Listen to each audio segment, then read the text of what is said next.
I'm ready. How do I do this again? Good Well, afternoon. that's Good, the one. good Yeah. morning, good afternoon, good evening. There you Yeah. go. Good morning, good afternoon, and good evening. Welcome back to some more chatting and podcasting and other things of that nature. With me, as always, I have the man that would be able to turn any 5 minute story into a 45-minute one and still forget the ending. It's Adam Nather. Hello, Adam. Hi, I hope everybody's doing well. We're finally back. We've had a bit of a intermittent, I guess life got in the way. We've both been pretty busy. And so Yeah. now we've got two podcasts to record within before the next round. We're behind. We have to make up for lost time.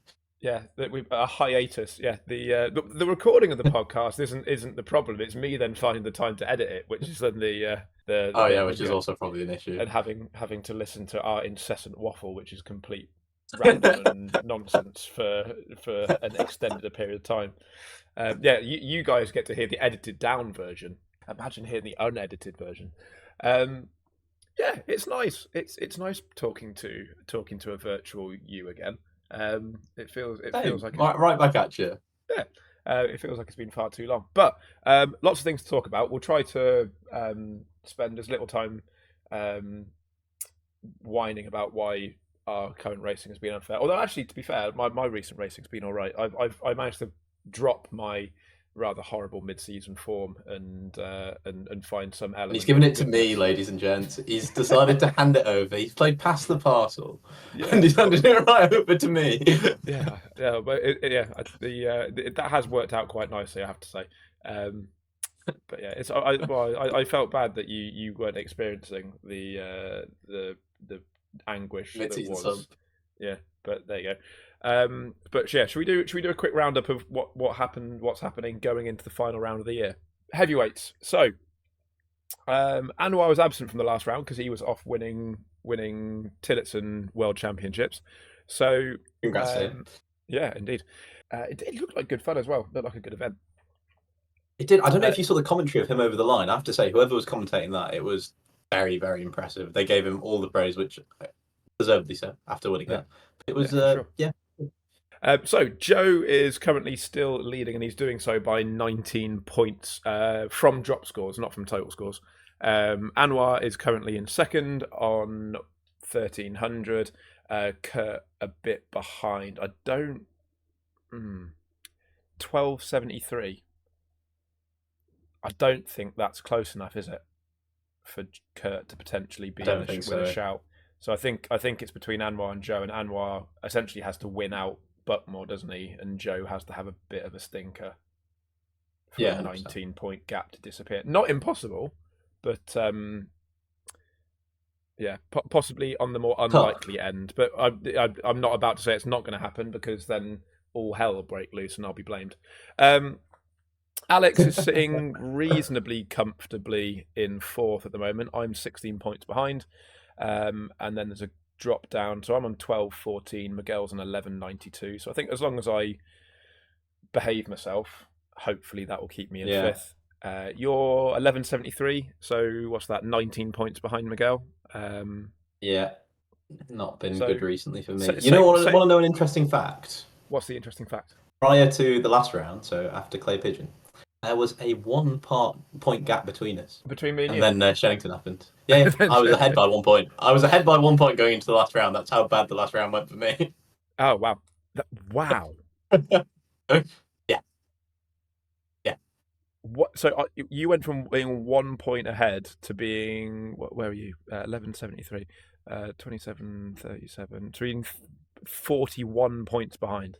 Jesus. Drop scores. Yeah, the drops. Yeah, but that's I've missed around. No, but that's what I mean. Like that's total to count drop scores. Yeah. Score 41. Man. No, I know, but as in, like, I've had so many bad results that it was hidden by drops and also missing around prior to Clay. But now there have been more bad results for Shennington. It's made it even worse. So it would have, if I had really good Shennington results and Buckmore results, it wouldn't have really appeared. But I would have needed, if I had the extra round I had that I didn't turn up, I think it would be probably closer than, well, I guess by logic it'd be closer than it was, but it'd be a lot closer than it was. Because I've had quite a few bad results. It's not been great. That was a real kick in the balls, wasn't it? Yeah. I knew I'd take a hit, and then I woke up the next day, saw the table, and Yeah, that was nice to look at. Hey, I might rotate my 7 plate, so you know. Yeah, well, you said you like the number 7. You said last year that you'd rather Yeah, have the exactly. I 7 than did the love the 6. number So 7, and I love it quite a lot. Maybe a bit too much, unfortunately. yeah, maybe I'll deliberately tank a little bit so I can have the 6th, like have the 6th plate for a third successive year. No. We need a I trophy for the podcast, and I will say for the podcast because I won't be getting one. You'll still be going to the rewards though, surely. Yeah. Yeah, I was gonna I'd say like to see everybody. You know how chatty yeah, I am. absolutely. You'll have to be the MC. You'll have to like kick Andrew out the way and be like, "No, I'm taking lead on this." Yeah, I'd love to give all the heavyweights the awards that I could have won and did not. Mikey follows you up by 4 points. Then we've got Marcel, who I think has all but won the C2 championship, hasn't he? I think the live stream said that unless if he gets a loads of penalties in Butmore, he has won it guaranteed. Yeah, fair enough. And then Scott wraps up the top 10 on 11.25. So that's the heavyweights. Sort of a 2-horse battle with Joe one hand on the trophy for the overall championship. Marcel, like we said, all but won the C2 championship. And where's C3? Ross Sandwell. I had to guess it's Ross Sandwell. Yeah, there you go. Yeah, so where's he? 9.54. The closest other C3 is 7.86. So he's had that one for a little while. So well done, Ross. Good job. Yeah, congrats, buddy. Right, I guess lightweights. It's kind of a similar story, you know. Is it 19 points between Joe and Emma? It's Correct. 20 between Fraser and Dante. So Fraser's leading Dante by 20 points. So yeah, that's all but one for Fraser. I guess Dante would have to have a really good round, but pretty much he's got it wrapped up. Yeah, he's got it wrapped up, Fraser. But you never know. And when we cut to post Butmore and Dante's won the championship, I'll definitely be eating my words. Rory O'Regan is in third, and he's 36 points back. So I don't think he can do it. And he's had I'd say similar. He could take second, yeah. He's 16 points behind Dante. But what I'd like to know is the what if is that he missed round 3, so he missed Will to Mill. That's one set of drop scores just gone. If he had that, I've got a feeling it would be very, very tight between him and Fraser. I'd love to work out like the average points per round. Well, I was going to say, what kind of average has he been picking up? I don't know, but if you look at his results, I think they actually, they look just as good as Fraser's, to be honest, for the most part. I think it's just drops that Fraser's had one extra, which has allowed him to drop an 8th and a 7th, whereas Rory's only dropped, been his drop final? His drop final has been an 8th. He would have dropped a 6th otherwise and would have only been carrying top 4 results, which I think would be pretty strong. I remember watching the live stream and I think they were saying as long as he got into 7th, he was improving score. So yeah, exactly. He's really consistent. He's just missed around, which is unfortunate for him, but that's kind of the way the game goes. And then there's a bit of a gap, like what is that? 34 points, if my maths is correct, down to the previous champion. I think it'll be previous now because I don't think he can win it anymore, which would be Andrew McWilliam in 4th. Yeah, Jake Chapman. Oh, the C2 battle. Look at that. You're not picking up 70 points in one round, are you? No, unfortunately not. He could be a factor in the championship fight in the sense that in the A final, if it is between Fraser and Dante, that he could play a role there. I mean, that was the story at the end of last year, wasn't it? The at exactly. Butmore, it was all 4 of them that were sort of at each other, and it ended up being people that weren't in the fight that made the difference. So yeah, so you never know. I mean, if that happens this year, I guess looking down, you've got in 5th Jake Chapman and 6th Max Chapman, so they could be a bit of a factor, and they're both in C2, both brothers, and there's only 3 points between them, so a bit of a brotherly rivalry there for the C2 crown. That would be an interesting ride home, wouldn't it? If it came to blows. Yeah. I don't think they can drive either, so I don't think they're old enough to drive yet. So that would actually be a very, very awkward car journey home. Just sat, whoever wins out of you two gets to sit in the front. So that one's a bit of an interesting one. And then in 7th we've got Sam Lovelace, kind of in a bit of no man's land. He's 17 points behind Max. So only 21 points behind Jake. So maybe he could if he has a really good Bookmore, but he's kind of, I guess, a bit similar to me. Actually, he's got a good gap over Tommy Lee in 8th, who is P3 in C2 by just 5 points over Ben Sanders in 9th. I think Ben Sanders used to be a C1. I think he dropped down. I could be wrong, but I'm pretty confident that Ben Sanders used to have a red plate on him and now has decided to maybe stat pad, we might say, in C2. Who could have done that before, I wonder. And then rounding off the top 10, we have George Lawler, on which I think would be his first time being a seeded driver because he's got number 33 as a C1. So if he set his 10th, which he might do, there's only a 3-point gap to 11th, he might get a top 10 plate for the first time.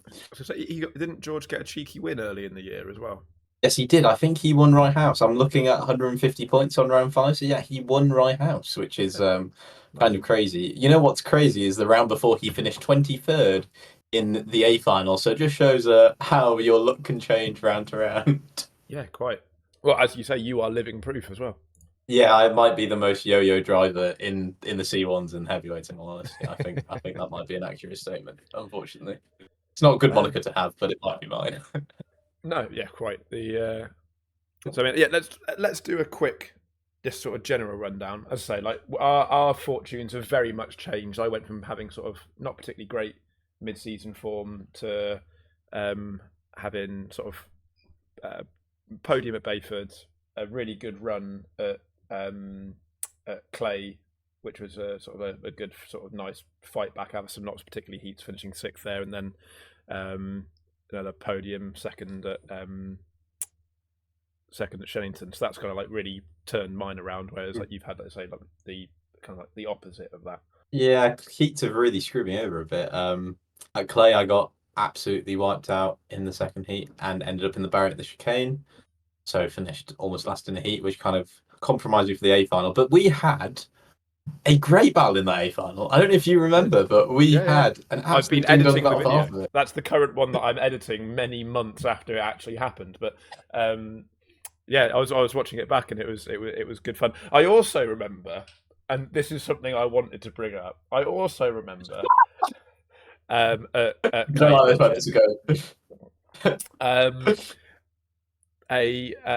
certain bit of gamesmanship that happened. That I thought we can I give my side before we go in? Let me tell you something. A little bit of gamesmanship in that, and I thought we could have this as a topic in terms of like, should sprints allow teamwork or something like that. But a certain Mr. Bin Sahel losing power as he went down the final straight towards the start and finish line. Yes, he somehow had a miraculous car issue which allowed me to win the heat. In all seriousness, and I will say in this debate, I don't think gamesmanship should be allowed. It did benefit me that time, however, I don't think it should be allowed. And to clarify, prior to the race, I did not ask for that. He had heard about my mishap in the middle heat where I got taken out. So I think I thought I was quite ropey for the A final. Turns out I was not. That was for Shennington. But yeah, but I thought I was a bit ropey, so I did remember telling him that I could be in the B final. So I think I didn't say let me through. I did not say that. I didn't say please let me win a heat. This did not happen. However, I was up in P2. He looked back with a lap to go, and he started slowing down. And in all honesty, in that situation, I was actually in two minds: do I actually overtake him or do I not? But the racing driver in me said, there's a win there, take it. And so that is exactly what I did. I made the overtake. And also, I think P3 was only like half a second behind me. So if I slowed down, I think I was at risk of losing second. So in that moment, I took the P1. But if you think, as for the gamesmanship debate, yeah, I don't think teamwork should really be allowed in the sense that you can't just hand another driver a win. Or like, yeah, I don't think that should be allowed. However, where do you draw the line, Tim? Because let's say we're in a heat, and let's say you overtake me. Now, if we're in lap 1 or lap 2, it would be silly for me to fight that, and I would just push you along because we know we're both pretty decent, and I know we have very similar pace. So at that point, if we're first few laps, and I can see that actually you've got a bit of pace with me, and I've got the toe, I'm going to push you along, and that is by definition teamwork and some form of gamesmanship. Especially because if it was another driver, let's say it was a C2 that I haven't seen before, and I was like, oh, I'm keeping up with him, I would go for the overtake straight away. I wouldn't think about it. I'd be like, okay, I'm making this move back. Whereas with you, I know I'd push you along. It's interesting, isn't it? Because I suppose it's the, like you say, like I suppose if there's a class difference, and I've tried to say this plenty of times if we talked about it on podcasts or whenever I've talked about class in the sort of recap videos that I do, that like C2s aren't slow. It's just that potentially they aren't as consistent, I think would be the fair sort of say. 100%. Like if you look over the course of a season, you tend to see that top 10 will be very heavily C1s, and there might be a C2 sprinkled in there, one or two C2 sprinkled in there. And that's kind of like over the entire year, you just have more consistency with the C1s. And so they're not slow. So there will be occasions where like you'll have a C1 following a C2. The C2 is doing a decent job, and you know what? It's probably quicker to stay in situ. I think that is less maybe, I don't know if you'd call it teamwork. It's that kind of it's the recognition of, in a sprint race, the whole point of a sprint race is that you're getting from point A to point B being however many laps later after 7 minutes, as fast as you possibly can. And if you can do it as fast as you possibly can, the likelihood is that you are going to make places as you do it.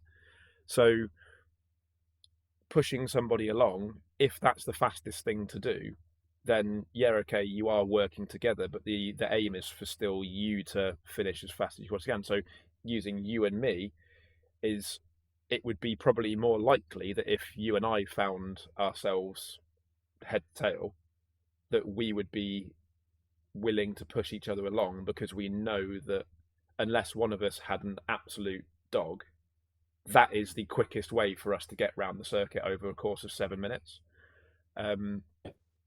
And then in the last couple of minutes, it would be full recognition of, right, now we can have now we're gonna send it. fun. Yeah. Whereas I suppose like the gamesmanship and the teamwork debate would be a case of like, right, let's organise who's going to finish where. Yeah. And that's, I think, where you get into that kind of like, that's not in the spirit of an individual competition like sprints. Yeah, 100%.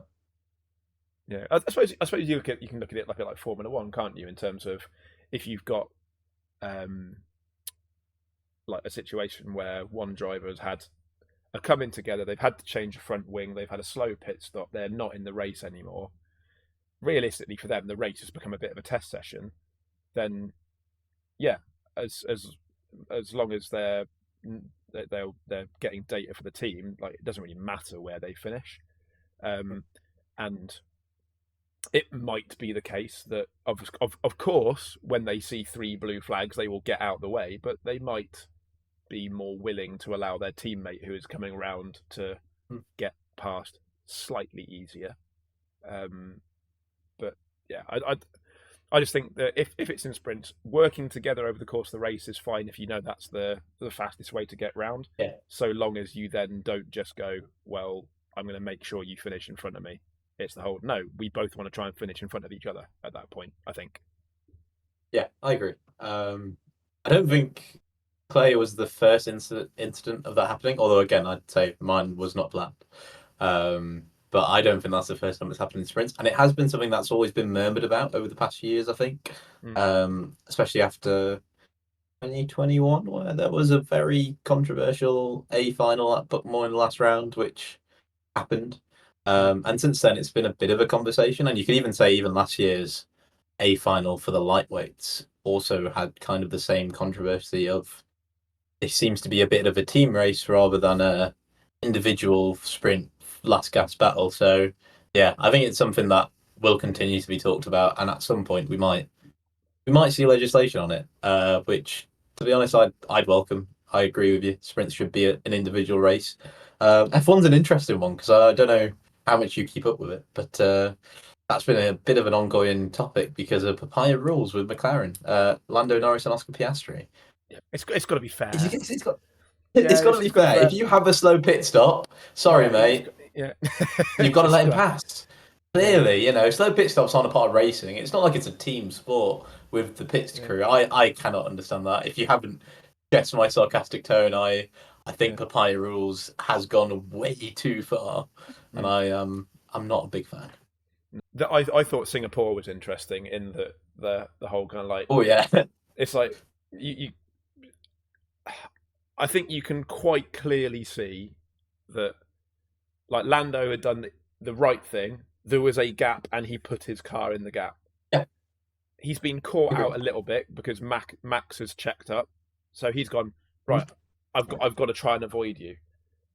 And in that moment, everyone's very close together. In trying to avoid one, he's hit somebody else. It just so happened the person that he's then hit is Oscar.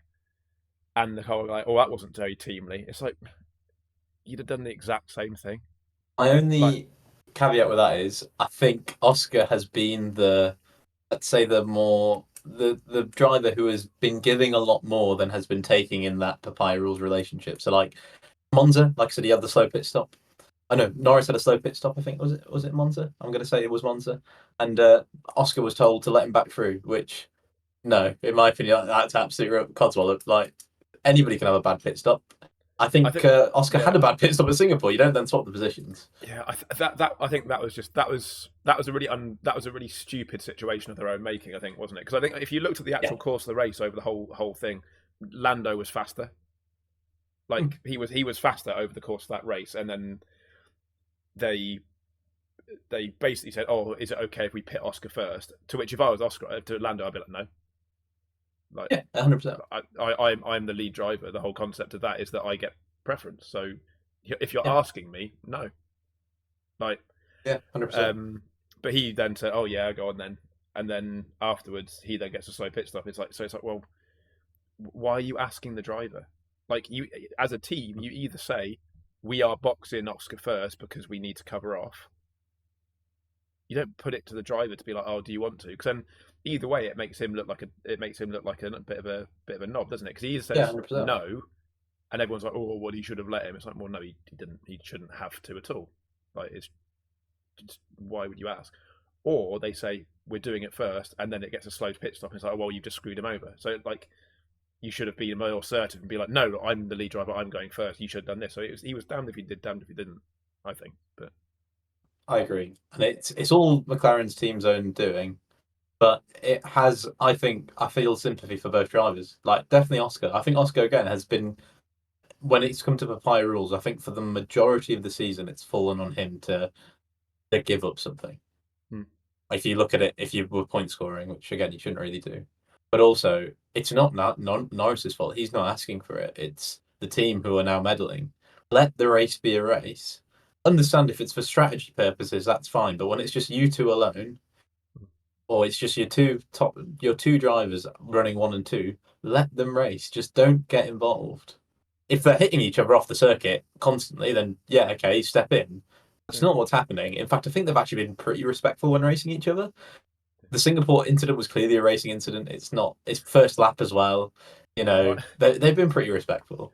My favourite one was Baku when Oscar put it in the wall, and then like within minutes, like seconds, you had people posting like, "So when are they going to tell Lando to crash? It's going to be fair." I was just like, "Yes, internet, well done." That's amazing. I wish I'd seen that. That is yeah, just sums up McLaren's team papaya rules. They call it idiocy. I think the rest of the grid calls it. How did we get onto Formula One? Oh, yeah, sprints and teamwork. Yeah, it's hard to police, isn't it? But yeah, like you said, I don't think it would be surprising to see some kind of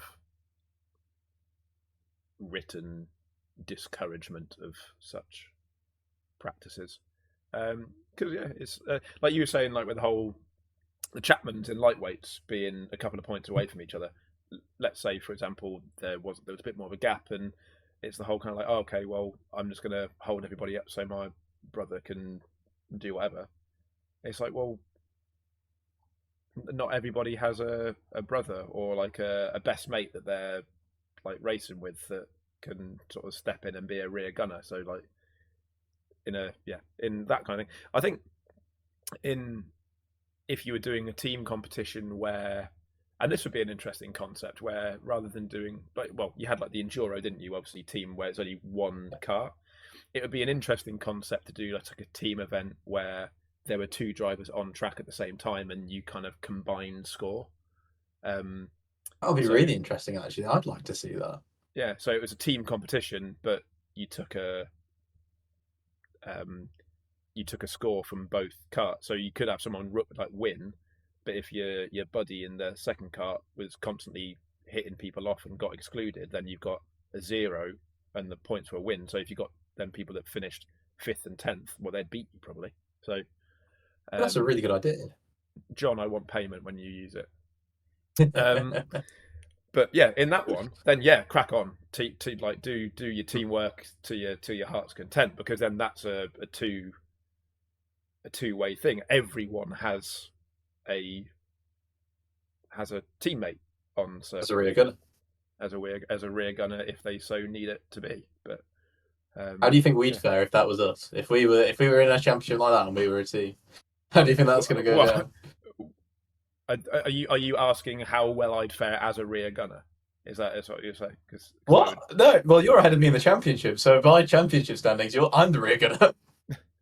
As in, we're the team, so we're both drivers on track together. Wait, no. Who would be the rear gunner in that kind of situation? Would it be? It doesn't matter which person it is in terms of position and standing. It's more the person who has the. With us two, I think our pace is so similar that it would be kart dependent and also track dependent. I think there are some tracks where I think I've got more pace on you. I think there's some tracks where you got more pace on me. Yeah, I think it's probably context dependent as well. Because I suppose like if you were third in the championship, a bit like Kurt, I suppose, where he doesn't look, he could get second, but it's unlikely, and he's unlikely going to be caught by Alex. So you're kind of just in that kind of like. As long as I just don't do something stupid, I'm all right. Then surely you would be the rear gunner, because it's just a case of like as long as it's not massively detrimental. If you're working together in the race, I'm assuming you score points in the championship together. So in the standings, it wouldn't just be Adam Naffer in 10th or Tim Penny in 9th. It would be Adam Naffer / Tim Penny. That's how I envisioned it from your own rules. Yeah, because I'm then thinking of it being individual standings, which individual I don't think makes and a team thing. Sense. Yeah, so I think team standings makes more sense. Yeah, I think if you're going to do something like that, you'd have to have it as a team only, not an individual and team. Yeah. I see what you mean. I was being an idiot. That's fine. I hold the brain cell 10% of the time. You got to the other 90. So yeah, I suppose in that case, it would be a case of who's got the best chance of winning today based off of draw. Sweet, other person just tries to do the best they can and hold people up if they can. So, or just absolutely send it going into turn 1 and take out everybody. Or you constantly go too wide. Just stay too wide for the entire circuit and make it impossible for anyone else over. So you just make a roadblock. Where's really narrow? Somewhere like Landau, like properly narrow, and just go too right house too wide everywhere. Yeah, the impossible. Yeah. I can. You know what? The more ideas I have, the more realizations I'm having as to why this isn't a thing. Yeah, but because that would be carnage. No, but you could put rules in place to prevent that. Like you could say that. I don't know if they still run them. This is getting so convoluted. I'd have to have a look at the rule book, but I know at one point there were enforceable rules on defending being used at like the nationals and things like that, where like if people were defending on like lap 3, it's just like no, you're just not allowed to defend until like the last X amount of time in the race. Is that fair? Because what if you're the leader in national racing? If you're leading the race, I think you should be allowed to defend from lap 1, because especially PFI, like slipstream must make a huge difference in those senior Rotax carts. Yeah. If you're in the lead, you're automatically at a pace disadvantage, so you should be allowed to defend from that wall. I think like lap 1 and 2, it was like, okay, you can try and hold position, and then from that point on, it was like we don't want unnecessary defending because like it just turns into white lining it, and you could be like, well, that's not racing. It's like, well, it kind of is racing because you are literally racing. Yeah, in my head that is racing. But I think it was more so a case they didn't want that level of racing to just become a white line exhibition. So it's like first couple of laps, hold position, then you have to just try and go as fast as you possibly can, and then you can defend in your final few minutes or whatever, final few laps. So I get it. I do understand why they put those rules there, but in terms of fairness, I don't know how fair it is. Again, on something like a race leader, or how fair it is on, I guess in senior Rotax it's your own kart, so you make your own luck with it. But let's say if you bring that into a Club100 context, for example, you have an underpowered car, you should then be given the right to at least defend your position because chances are you're going to be going backwards. Yeah, maybe it works better because in those situations people were preparing their own kart, so in theory they prepared something that they believe is the best of what they can put out, so it's not as much a lottery. Although somewhere like the World Finals, that's all kart draw and engine draw. Yeah, that's true.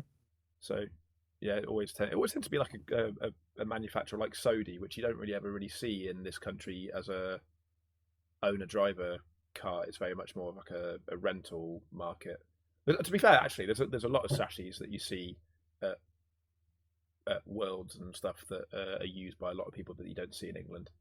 I think Tony Kart just have a monopoly on everything. So if you haven't got something that's OTK, then it's a bit weird anyway. But yeah, like I know. Without wanting to be like throwing out absolute clangers, when I used to own a driver stuff for a few years, racing the same team as Jack Aitken, and he competed in a few world events. And one of the years, Sodi provided the chassis, and I was speaking to him the next round that he was back in the UK, and he was not particularly complimentary of the Sodi chassis. I think if I can remember his quote well, I think it was something along the lines of, "I'd have been quicker driving a shopping trolley." But yeah, he wasn't particularly fond of that, which fair enough. I can imagine that lots of different chassis have different characteristics that people enjoy. I remember the Gillard chassis I had before jumping onto a Formula K was awful. It was essentially the chassis that killed Gillard until they then got picked up by, the name at least got picked up by Tony Kart again. But there you go. That's going into owner driver politics. I was just thinking, like, this reminds you of car manufacturers. If you're in the UK, you might see a lot more. I think we see a lot of German cars in the UK. So Audi, BMW, Mercedes, that seems to be what a lot of the general populace gravitate towards. Now, you go to another country. Let's say you go to America. You see Chevys, Cadillacs, Chryslers. You don't see any of that here. Dodges. You barely see that in the UK. And then if you go to Japan, you'll see a lot of Japanese manufacturers. It's every country seems to have its home supplier, which they will then kind of take forward. So I guess it makes it similar with cars and chassis. Could be wrong, not an owner driver, but from what I hear. I like Italy for doing kind of like car watching. If you've been to Italy, you go to somewhere like Rome, and it's smart cars everywhere. They bloody love a smart car in Rome, and they're all battered and absolutely wrecked. And then you'll walk down a street, and then you'll see this like knackered smart car, knackered Fiat, like all the way along. And then you'd see a Ferrari that's in pristine condition, because if anyone looked at a Ferrari wrong in Italy, they'd have to go and jump off a cliff. And it's this really interesting like difference between, like, if it's a Ferrari or something like that, you worship it. If it's something else, you drive it until all the panels fall off. The wheels fall off. And then you keep driving it for a bit longer, and then you might change it. It's just it's funny. You ever been to Caffeine in the Machine, or like the kind of car cafe, car meet kind of places, because it's similar vibes where you have people who will, people bringing their cars. Car enthusiasts, so they usually have something that they really take pride in. However, it goes two ways. It's either somebody who has a car they love, but they basically live in that thing, so it is in an absolute state, but they love that car, and hence why they spend so much time in it, which makes sense. Or you have those that want to keep it absolutely pristine because they love it a lot. They probably drive it a lot, but they keep it immaculate. It's like you've never even drove it and never even been in it. It still smells fresh, like you've just, that new car smell they always say, like when you've just been in a dealership. You have the very, very mixed extremes, and some people have done atrocious things to their cars, and others who have like just kept it stock, and like to the point where if there's ever been a factory recall on that model, they will go to the original spec. They'll either revert it and find the old parts that they're that particular. I want this car when it first came out because I want to relive that feeling. It's almost like just a constant search for nostalgia. At least that's what I think it is, but I don't know. But yeah, I think that feels kind of similar. Haven't been to Italy, so I can't say if it's the same, but that reminded me of that. Not that this is about to become a classic car podcast, but I would be really interested to find out whether there must be some people in the Club 100 paddock that are really into their classic cars. I'd be really interested. I know somebody who has quite a lot of nice cars in the Club 100 paddock. Our previous guest. Yeah, indeed. But yeah, they all seem quite new and modern and flashy though. So I've never asked Alex if he's into his classics, but he did have a GT40. Did he? Very nice. Yeah. I wonder if since the sort of accessibility of metal 3D printing, whether owning and maintaining a classic car is now easier than it ever has been, rather than having to go and sift through like used car meets and going to scrap yards and stuff to try and find parts for your resto. Whether people are just now starting. And if you own the equipment, if someone how good your CAD skills are. Yeah, either CAD or if someone's found a decent like a decent quality second-hand part and they've 3D scanned it and then they've turned and then just reproduce that. I suppose the problem you'd have is then just making sure that the part you were making was fit for purpose and wasn't structurally would last. Yeah, whether it had the structural integrity that the original part would have had. You can. There must be some really good metal really prints. We've printed quite a few parts on our Formula student car. I'm now no longer with Sheffield Formula Racing because I graduated from the University of Sheffield, and now in a job / also doing another degree, but that's a whole other story. But we did 3D print structurally sound parts, tie printed. We had some tie printed parts. You can do some carbon fiber 3D printing, which I don't think we did, but you can actually do. So you can make structurally sound. Yeah, it would be. Hence why we didn't do it. No budget.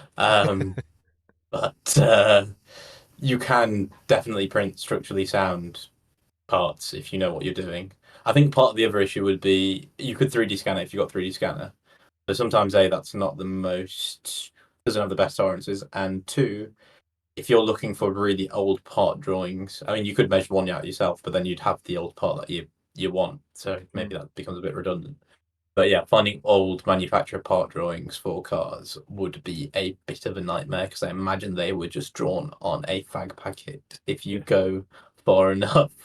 So that might be a slight issue, but if you have decent mechanical knowledge enough to use CAD, you can probably measure up and get something pretty accurate. And you can always prototype. Like that's the great thing about 3D printed rapid prototyping. You can make a few different models, see which one works the best. I mean, if you're really into it, you could make your part even more structurally sound and design it better, even if it weighs a bit more. Maybe if you're a bit worried about the quality of your print, you might say, actually, let me make it a bit thicker. Let me add some ribs or something to make it slightly more structurally sound. And then you have your own actual part that goes onto a car, which for me is an amazing feeling. And I love when I'm able to do stuff like that, or have been able to do stuff like that in the past. So yeah, that's another way. Wouldn't it be brilliant just to see the roads just full of those like beautiful cars from like the 50s and 60s again? Just like the really like curvy, just like get rid of all these SUVs that all look the same and have some those cars with crossovers, the character SUVs again. that everybody seems to love. Why does everybody love them? I hate them so much. You can get me on a huge rant on this. Just have some cars that have character again on the roads that just like look lovely. That's what this podcast is going to end up turning into. Is just like a rant on SUVs and wanting to bring back classic cars. I was having a conversation with my. I'm going to send you a message about something that might have some character that I may have just picked up. Oh yeah. If it might be a bookmark, I might not drive to bookmark. That's a long drive. Now that I've cut all that out, because it's on what's if it's too much of a pain to cut out, just include it if you want. No, it'll be fine. What's the embargo? That last bit that you haven't heard because it's under Adam embargo. It's not illegal, I promise. It's very illegal. That was a long tangent away from me saying that I was chatting with the old man and sort of talking about some of the classic cars that I would have. So I'll tell you what, we'll sort of play. I can cut out the silence in between. If you get your fastest fingers ready, you can have a look at some of the ones that I suggest, and you can tell me whether or not my taste in. And you can play along at home as well if you're not currently driving. What you think my taste in classic cars is like. So, are you sending pictures, or am I just searching? No. I'm going to allow you to. I'm going to allow you to search for yourself. You're a big boy. Okay, I'm sure you can. So the first one, I don't really mind what era it's from. They definitely became a little bit more aggressive looking as they got a little bit older. But the older, slightly rounder ones are just as lovely. A Jaguar XKR. Or a Jaguar XK. Oh, I know. I mean, I'm searching these up. I know what an XKR looks like. I do love an XKR, and if I'm being honest, I might have been looking at one. I just love Jags. Like, I can't do it in the Jeremy Clarkson accent, but I do love them. Unfortunately, they suffer from many issues and horrendous reliability. And I'm going to blame, if he listens to this, and he's not going to like me saying this, I'm going to blame Mr. Andrew Mather on their horrible reliability because he used to work there prior to Coventry. Yes, he did. He worked for JLR, and company-wise, they are in a bit of a state. So, yeah, but these XKRs are lovely cars. And am I right in saying that this is what inspired the F-Type? Yeah, I feel like the later XKR, I think the chassis that's in the F-Type is essentially the same chassis. It's just slightly shorter. Yeah, just built on the same platform, basically. Then, I thought so. And I think I remember a Top Gear episode where they said that what the F-Type was going to be was built off the XKR, so I'm not surprised. And I think these are great cars, and I think they're really underrated because everybody knows the X-Type. I think if you tell people about an XK or an XKR, they wouldn't really know what it is. My second. This is in no particular order, by the way, as well. Like, this is just the list that I sent. A Lotus Exige. Oh, I love the Exige. Again, I'm searching these up. I know exactly what they look like. Yeah, but it's nice to see them. I'll give you a little story. Yeah, it's lovely to see them, and I can give a little story. So the Elise, I think, is nice, but I think the Exige just looks mean. Yeah, I think the Exige looks a bit mean. And I was going to say, as I was growing up, obviously I couldn't drive until only like 4 or 5 years ago, but growing up with some of these cars, I played video games as a kid, as I was a huge nerd, and I still do now. But I played a lot of racing games, including Midnight Club, Your Need for Speeds, and the Exige or the Elise were in the games, and they were by far my favourite cars to drive because of how well they handled and how cool they looked. They looked like a mini supercar from a brand that wasn't really supercar-y, and so that felt cool to me. And I loved playing them as a kid, and I always loved them, and I still do now. And I just love anything that Lotus comes out with is usually just something amazing, even to this day. Is it a Miura? Is that the Miura? Is that the newest? Yeah, I think that's kind of their newest. That's the electric one, isn't it? Yes, and I still think that's a lovely car as well.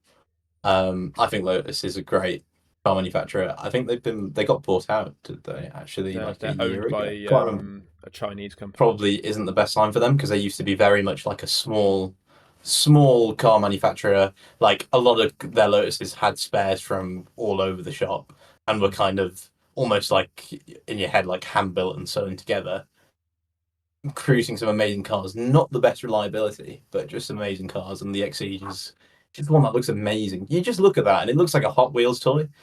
You know, It just I, looks I stunning. pulled up in a car park in Cheltenham around Christmas time last year, and there was an Exige, and I was like, I have to park next to that car because I want to look at it before we go wherever it was we were going. I was just like, I think I spent about 3 or 4 minutes just looking at the car, and Emma was like, "Can you please?" She likes her car as well, but even she was getting annoyed that I wasn't getting on to where we're going. I was like, "But the car, it's lovely."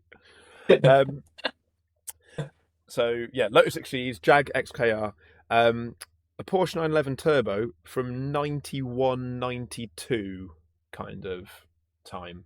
I couldn't tell you what. Oh yeah, okay. I thought it would be this one.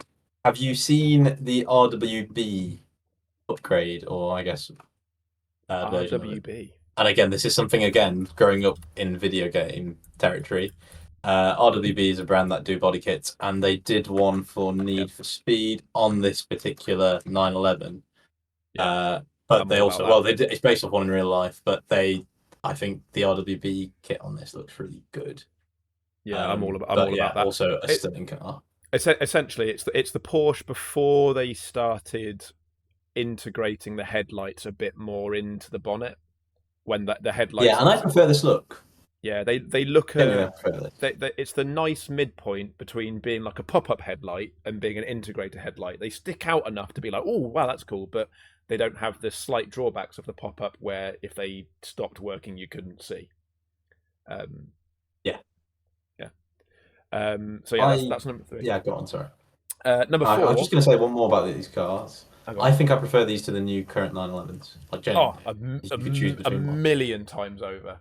Okay, Like I just purely. understand I understand why like a lot of the modern sort of sports and supercars look like they do because safety and things are bigger. I was like, I would be willing to give Safety. up my I'd be willing to give up my legs as the crumple zone to drive that instead. 100%.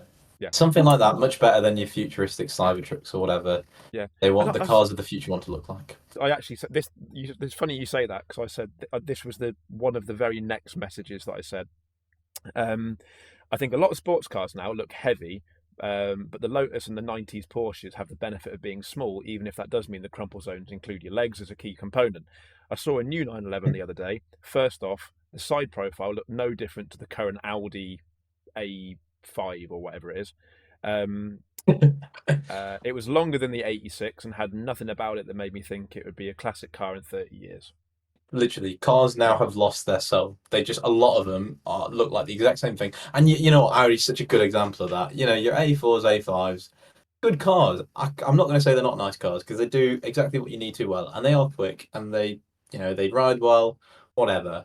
But if you show me an A4, an A5, probably an A6 as well, or an S6, even an R, any of the RSs from nowadays, I wouldn't be able to tell you the year. I wouldn't be able to tell you them apart. They just all look very, very samey. You know what? Everybody hates a lot of the BMW front grills, which I also at one point did. I at least admire them for trying something different. I want something with soul and character. I want a car to look different to the similar models. Mm. You know, and they just don't have an iconic look anymore. And I get there's reasons, you know, like we said, crash regulations and efficiency and God knows what. But the car that we were secretly talking about, that is a car that looks different. That's a car that has a lot of character, and that's a car that a lot of people love and buy.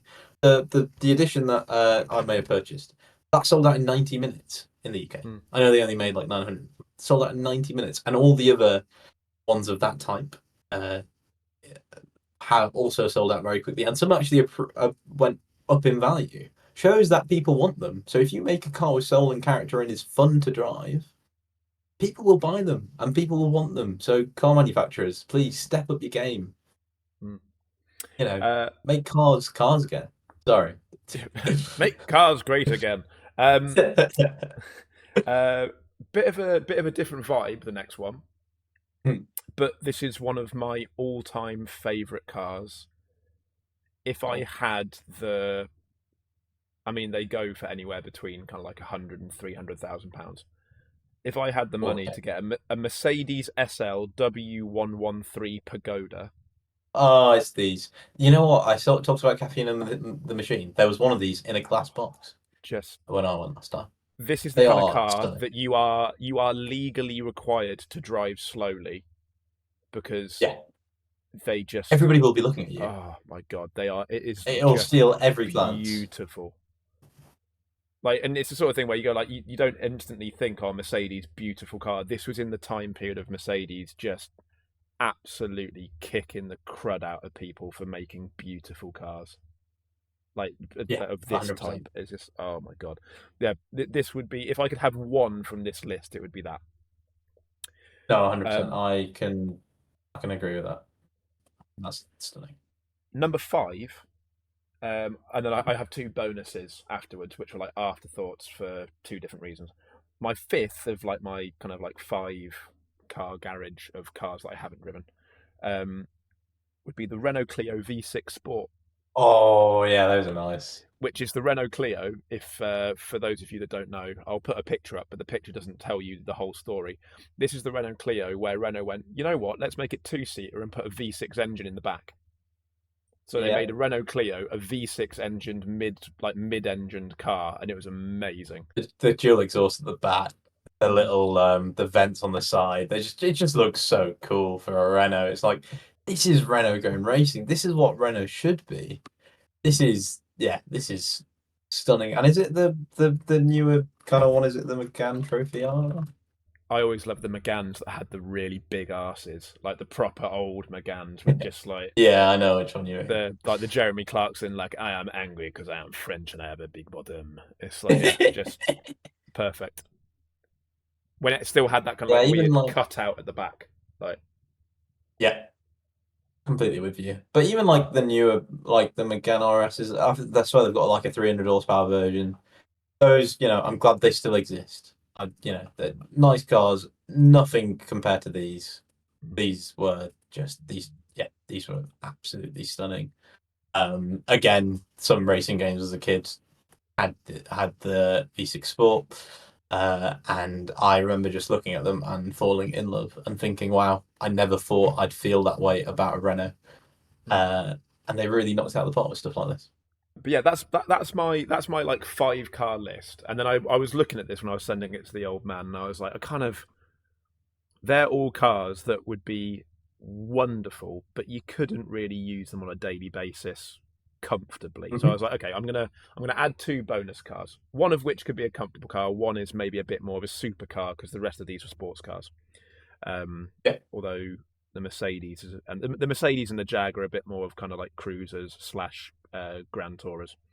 So my kind of like everyday fun still got a bit of poke to it. I've always liked a wafty estate car. I think they're quite cool. Yeah. And I was having a look back at some of the older Mercs and some of the older BMW estates. Whilst they still kind of look quite cool, they haven't aged quite as nicely as some of those other cars on the list. So I went, you know what? I'm going to allow myself to sort of, for these bonus ones, have slightly newer cars. And I think the nicest looking wafty estate at the moment is an RS6. Yeah, I do love RS6s. I don't like the new BM styling. I prefer BMs of yesteryear, but the new ones I'm not so keen. So yeah, the Audi RS6 I think would be quite fun, and it's an estate, so it's useful. You can put more than a loaf of bread in it. And then my other one is like the new Corvette Z06. Oh yeah, The yeah, reason yeah. I being, love those. yes, it's a supercar, but I think of all the supercars, it's the one that looks the most silly and the most fun.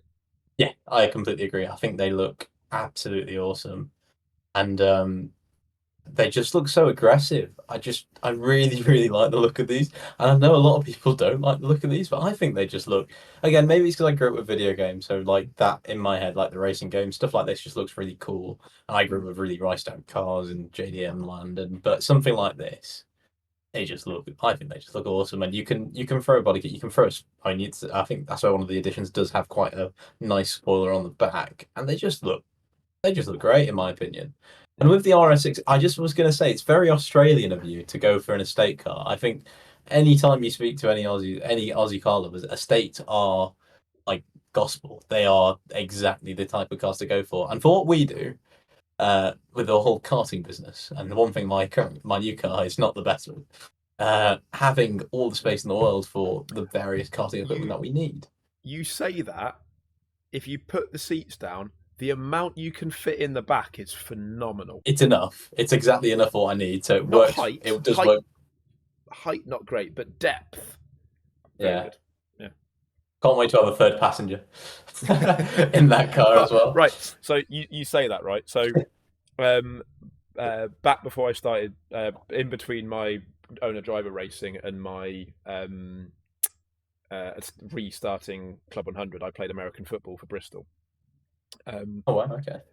So this was when I was weighing like an athletic 90 kilos, as opposed to after I completely buggered my knee and became a very fat 90 kilos.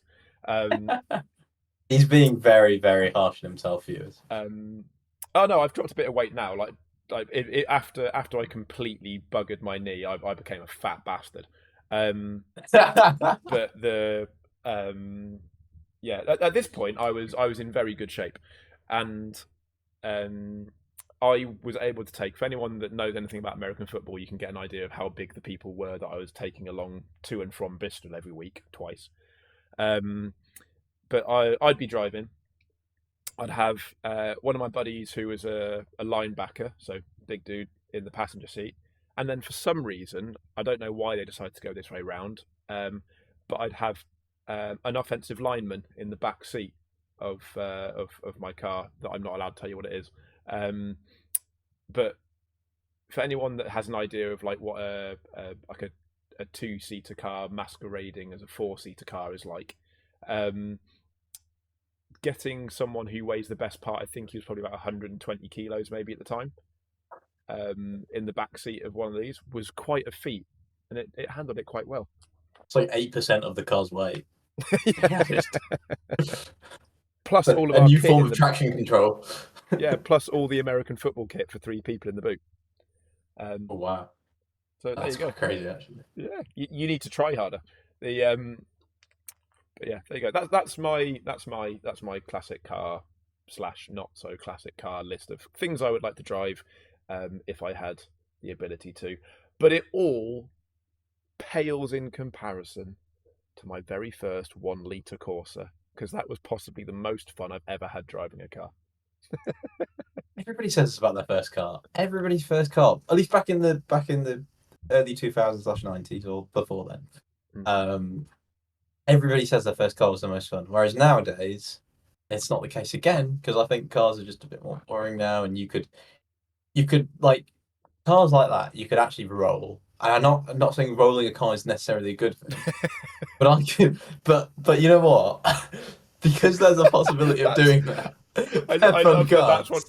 I love that's one of your prerequisites to whether or not a car is good. Can I roll it though? Like, because you have an old hatchback at 18, you've just learned to drive. You are very silly, and so you will send a car on a country road, and you will almost roll it. And that, I think, is like a very good race, a good experience as a young driver. You'll never forget that, and you'll think, you know what, that car, it couldn't turn. It didn't have any sense of gravity, but you know what, it was fun. Yeah, and you don't have that now because cars are too heavy. Yeah, it only had 1 litre, so you had to plan any overtaking manoeuvre about 3 business days in advance, and like it was just great fun. The like you learn a lot actually driving an underpowered car. For anyone that is like possibly in the junior Club 100 stuff that's watching this, and you're thinking about, oh, I'm going to start driving soon, get an underpowered car, because it teaches you way more about driving than getting a car that has power. But yeah, a similar car to that I wish I'd have been able to drive before. I don't even know what happened to it. Maybe I don't know if it got sold or whether it got scrapped or something. No. So my grandmother, my dad's mum, had this old Renault 5. I need to try and get a picture of what it looked like to try and get an idea of what year it would have been. I think it must have been like an early 90s Renault 5, just sort of trying to look at some pictures. So like early to mid 90s probably. Maybe it could have been earlier, but I don't know. But yeah, like that car, I wish I'd have been able to drive because it just looked fun whenever I was a passenger and my Let me dad have a had look. taken it out for a bit of a spin. But if I was able to look at any old Renault 5, it would be like a 1990s ish like Renault 5 Ooh, GT yeah. Turbo. Yeah, okay. That looks really nice. I Proper love the look little of those. I've seen one with a spoiler. proper little hot hatch sort of thing. Actually, I forget whose car would it have been. I forget. There was at Shennington. We'd parked the van up. We were first there, so it would have been whoever came and parked next to us. But they had essentially like the old Peugeot version of like an old GTI. Oh, And is it? it was a Peugeot GTI, but I forget what number it would have been. It would have been a something 06, like a 206 GTI. Yes, I think it might have been the 106 GTI if I had to guess. I didn't see it. I don't remember it. that was parked up at Shennington. That was like a bit of like, ooh, old hot hatches. Do you remember the Top Gear episode on old hot hatches versus new ones, but like probably even predating stuff like this? Mm. They had like the old kind of Leyland cars. What was it? I can't remember off the top of my head, but I remember they did something like that. Yeah, but even there, like Uh, it's a boxy little tin can, but it yeah, looks like a proper little cheeky chappy, doesn't it? It looks like it's fun, which a lot of yeah. cars What now what don't. what hatches look boxy nowadays? I don't think any do really. Well, they've recently, haven't they? Renault bought out that new electric like the rebirth of the Renault 5. I'm just like, it's not though, is it? It's electric and it's No, probably really heavy and it's just no, it's not a Renault 5. it's not a Renault 5. I will say that as far as the looks go, though, I don't mind the look of it. I think they look all right. I don't think they're a Renault 5. I can agree with you. That'll be heavy. I mean, it's an electric motor. That's going to be massively heavy. It's not going to feel anything like the old Renault 5. In the same sense that I would argue that your the new Supra in the different world does not really probably feel like the old Supra, and it kind of looks like a very different car. Yeah. So I think nostalgia bait is becoming a thing. I think the only one that's kind of similar to the old style of car that they've released is the Nissan Z. So like the 350 and the Right. 370Z. Yeah. I think the new Nissan Z actually okay, it looks like a modernized version. I don't think it looks anywhere near as nice as the old 350 or 370Z, but I think it does still look quite nice and retains some of the character of the old cars from what I have heard. Obviously, I don't know more, but from what I've seen, it carries that over. Yeah. I think I generally think the best modernization of a classic car um was when Fiat like redid the 500. Because if you look at like the Yeah, old okay, that's a really good 500 example. and the new 500, you can go like, yes, that is you've absolutely nailed it in terms of making that old car modern. And then they've got the above, so they've even got Yeah. a sportier version, which is also very cool and very fast. In fact, I was at a charity race last weekend at Rye House, and somebody had an Abarth 500. Oh, are they called Abarth 500s? I'm assuming they are. And it looked and sounded awesome. And I look at that and I think that is exactly what you want as a sporty hot hatch. They look like the original. They look a bit sportier. They sound great and they're quick. Not Mm. insanely quick. We're not about supercar or sports car levels, but they're there or thereabouts. They're quick enough to get you in trouble, but not into real trouble. Exactly that. And if you're going quick in those, even though they are sporty and so it's easier to go quicker, you're going let's say on the speed limit, but somehow chesting the limits of the car, which may not be possible. You are still feeling like a car's going quick. Like for example, you must have taken your old Corsa and sped it up to speeds where it probably wouldn't like to be for very long. And you can remember that probably feels very, very, very quick Like, oh compared my to when you. god! Yeah, exactly that. And I think you'll still get that feeling from a sportier hatch. Whereas if you're driving an RS6 or even this Alpha, you go to the same speed and you'll be like, you won't even be thinking about it. You'll be like, I'm going that speed, whilst your foot is calm down. You might be having a nice little cappuccino or an Yeah, espresso. You have the heated seats on. It's just not the same. yeah. I think like some cars, like you just like you could be doing 30 miles an hour and it feels like you're doing 500 and it's great. And you get in some Exactly. cars, like I remember Emma had an old Mini like a little Mini One sort of thing, and it's like the whatever BMW have been doing with the Mini is just a travesty. But she had this Mini One diesel thing, and I was just driving it along the motorway one day, and I was like, oh yeah, whatever. And I looked down, and I was doing over a ton because the thing just didn't give you a sense of speed. And I'm not someone that like drives like that on a motorway. Cause I'm just like, there's literally 0 point. But I was like, it gave you absolutely no sense of speed. And I get you on a motorway on a wide road, but even then, like if you're in another car, you'd be like, oh wow, I can tell that I'm going faster than I should be. That's one thing our car does well, I think. At least I haven't driven it. Like when I'm going on the motorway, I still feel the sense of speed in that car. And anytime you do a corner slightly quickly, you feel just the sensation you feel is just next level. Really, that chassis is really good. Sorry, I'm still falling over. I still can't believe you've got one. I can't wait to see that. Well, there you go. I think probably that's. I mean, I had a list of things that we could talk about, and the last probably half an hour, 40 minutes has definitely not been on the list of stuff that I plan to talk about. I'm just going on a tangent. Yeah, that never happens. Yeah, down to tangent. But luckily, we were planning on recording 2 podcasts anyway, not back to back. I don't think I have the capacity to do back to back. But we were planning on recording 2 anyway. We have mental capacity.